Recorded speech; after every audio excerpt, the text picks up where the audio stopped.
salam pembuka kita buka. Salam sejahtera untuk kita semua. Kami dari kelompok 7 eh, ingin mempresentasikan hasil diskusi kami mengenai komoditi karet di Provinsi Jambi.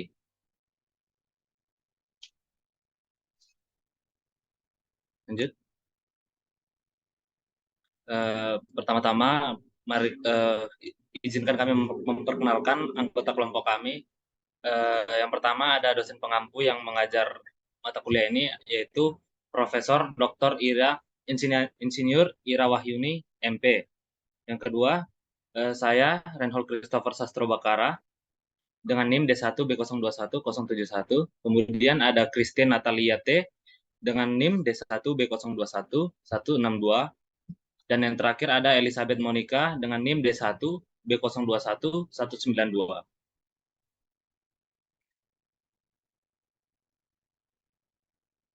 Lanjut. Nah, baiklah, untuk pengantar, yang pertama-tama kami perkenalkan, tanaman karet adalah tanaman tropis yang berkembang dengan baik pada zona antara 15 derajat lintang selatan dan 15 derajat lintang utara dengan curah hujan tidak kurang dari 2000 mm per tahun. Tanaman ini tumbuh secara optimal pada ketinggian 200 meter di atas permukaan laut dan suhu pertumbuhannya ada antara 25 derajat sampai 35 derajat Celcius dengan suhu optimal 28 derajat Celcius. Tanaman karet berasal dari Brazil dan masuk di Indonesia pada tahun 1876. Karet alam diperoleh dengan cara menyadap batang tanaman karet. Karet alam yang baru disadap mengandung 36% hidrokarbon. Karet sebagai fraksi padatan dan sisanya bahan bukan karet, yang jumlahnya relatif lebih kecil. Sebagian besar larut dalam air dan sebagian lagi terdispersi pada permukaan partikel. Kemudian ini ada data karet di Indonesia dengan luas yang paling besar ada pada tahun 2021, yaitu 3.421.000 hektar. Dan produksi yang paling besar ada pada tahun 2019, yaitu 3.301,60 ton. Selanjutnya akan dilanjutkan oleh Christine. Baik, saya akan melanjutkan yaitu data Provinsi Jambi. Kita ada luas panen dan produksi. Berdasarkan data dari Dinas Perkebunan Provinsi Jambi pada tahun 2021, yaitu pada tahun 2018 sampai dengan 2020, mengalami peningkatan pada luas panen setiap tahunnya. Yaitu pada tahun 2018 ada 389,753 hektar, 2019 392,200 hektar, dan pada tahun 2020 yaitu 396,800 hektar. Akan tetapi mengalami penurunan produksi setiap tahunnya, yaitu pada tahun 2018 yaitu 319,470 ton, 2019 301,400 ton, dan pada tahun 2020 262,800 ton. Dikarenakan keterbatasan akses pada informasi sehingga tidak tahu lebih unggul baik jaminan mutu, harga serta cara mendapatkannya. Akibatnya menggunakan benih karet asalan. Akses pada pendanaan juga kurang sehingga tidak mampu membeli input yang diperlukan. Ditambah kurang aksesnya pada cara budidaya yang baik, membuat budidaya tidak sesuai dengan kaidah agronomis. Meskipun sudah waktunya peremajaan, tetapi karena tidak punya penghasilan lain selama belum menghasilkan, maka peremajaan terlambat. Pembinaan pada kelembagaan petani juga kurang. Hasil dari semua hal ini adalah produksi rendah.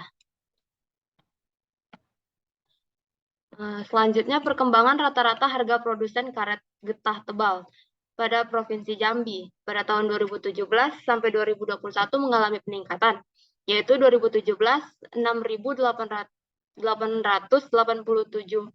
rupiah per kilo, 2018 7.186 rupiah per kilo, 2019 7.161 rupiah per kilogram, 2020 Rp7.192.000 per kilogram, dan pada tahun 2021 Rp9.142.000.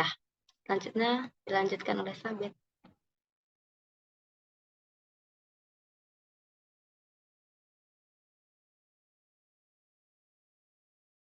Baiklah, pemasaran adalah strategi pemasaran karet di Provinsi Jambi dapat mencakup penjualan langsung kepada produsen atau distributor, promosi produk melalui iklan, kehadiran online melalui situs web dan media sosial, serta berbagai strategi lainnya untuk mencapai pasar target yang sesuai. Keberhasilan dalam pemasaran karet sangat tergantung pada pemasaran yang baik tentang pasar pesaing dan tren industri. Baik, selanjutnya itu pohon industri karet. Karet pertama diolah menjadi lateks, set, dan bokar, yaitu bahan olah karet rakyat, lalu diolah menjadi kram rubber. Dari kram rubber diolah pertama itu menjadi alat-alat kesehatan dan laboratorium. Alat-alat kesehatan dan laboratorium diolah menjadi karet pipet, selang stetoskop, dan sebagainya. Yang kedua, alat-alat atau perlengkapan kendaraan. Itu diolah menjadi ban, rem sepeda, pedal sepeda motor, dan sebagainya. Yang ketiga, alat-alat olahraga, yaitu bola voli, bola basket, pakaian selam, dan sebagainya. Yang keempat, perlengkapan pakaian, seperti sepatu karet, sendal karet, dan sebagainya. Yang kelima, perlengkapan teknik industri, air hose, oil seal, rubber bushing, dan sebagainya. Yang keenam, perlengkapan kebutuhan anak atau bayi, dot susu, perlak, mainan anak-anak, balon karet, dan sebagainya.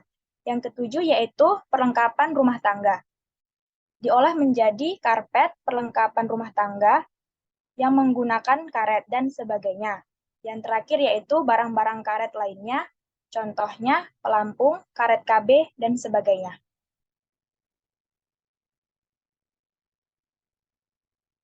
Selanjutnya yaitu rantai pasok. Yang pertama yaitu petani karet. Petani karet merupakan anggota rantai yang mengawali rantai pasok rakyat.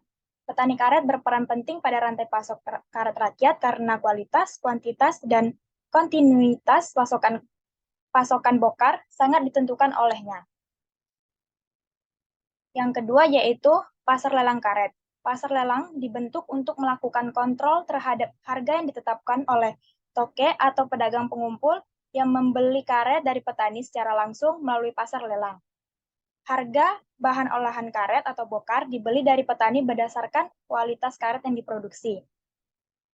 Yang ketiga yaitu pedagang pengumpul desa. Pedagang pengumpul desa umumnya bertempat tinggal di lokasi desa yang sama atau bahkan bisa datang dari desa sekitar.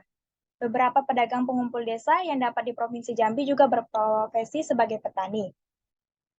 Yang keempat, pedagang pengumpul kecamatan. Pedagang pengumpul kecamatan merupakan anggota rantai pasok karet rakyat yang berperan penting. Transaksi pembelian bokar dapat dilakukan di tempat pengumpulan yang lingkupnya lebih kecil dengan mendatangi langsung atau menunggu di rumah pedagang. Sebagian besar pedagang pengumpul kecamatan sudah mempunyai pedagang pengumpul lingkup lebih kecil yang menjadi langganan. Yang terakhir yaitu pedagang besar provinsi. Pedagang besar provinsi menampung penjualan dalam lingkup satu provinsi. Transaksi pembelian bokar biasanya dilakukan di tempat pengumpul yang lingkupnya lebih kecil dengan mendatangi langsung atau beberapa petani yang mendatangi langsung ke gudang pedagang besar provinsi.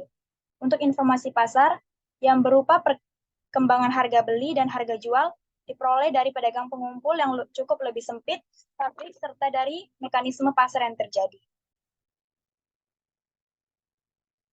Yang terakhir ada pabrik kram rubber. Karet remah atau kram rubber adalah bahan olahan karet atau bokar yang diproses melalui tahap peremahan.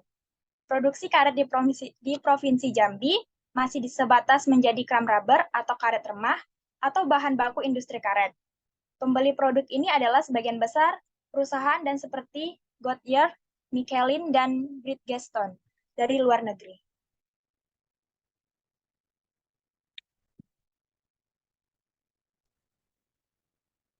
Baiklah, sekian dari hasil presentasi diskusi kelompok kami. Jika ada yang ingin bertanya, silakan tulis saja di komentar. Thank you.